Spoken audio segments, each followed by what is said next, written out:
The Liberal Party is no longer a democracy and lacks integrity. That's the scathing assessment of one of its former members who was ousted as a candidate for the Liberals just months before the federal election. The plan has been backed by the Prime Minister in a bid to install former Labor President Warren Mundine as a Liberal member. From Canberra, political reporter Matthew Doran.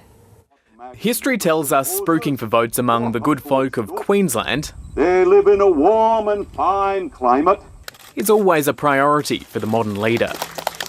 And so the Prime Minister and opposition leader continue their road trip through the state. But Scott Morrison is about to parachute in a new candidate for a Liberal seat further south. I think Warren Mundine's a top bloke.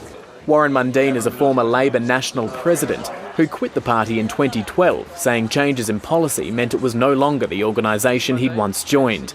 Recently courted by the Liberal Democrats as a successor for controversial Senator David Leyonhjelm, the Indigenous leader is now being touted for the marginal New South Wales seat of Gilmore, despite not being a party member. Oh well, he was unsuccessful in the Labor Party, so, you know, it's a free country.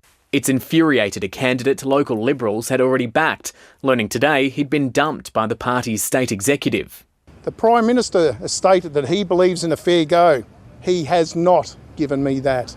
His father was once the Liberal MP for a neighbouring seat. Mr Schultz will now run as an independent. I can no longer be a member of a party that does not support democracy or act with integrity. Positioning of personnel ahead of the election is also a concern for the Liberals' coalition partners.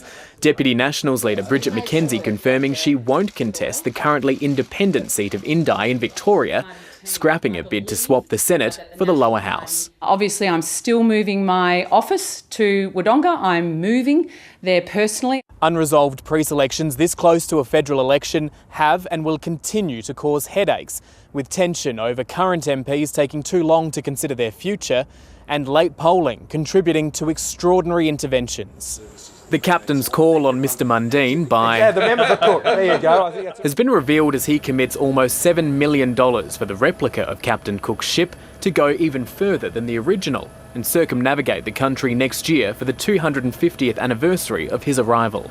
I think it is so important for the reconciliation journey of this country. Hoping for fair winds during the election, Bill Shorten's pledging $1 billion in support for new energy production. To be at the front of the hydrogen revolution. Mustering enough power for the months of campaigning ahead. Matthew Doran, ABC News, Canberra.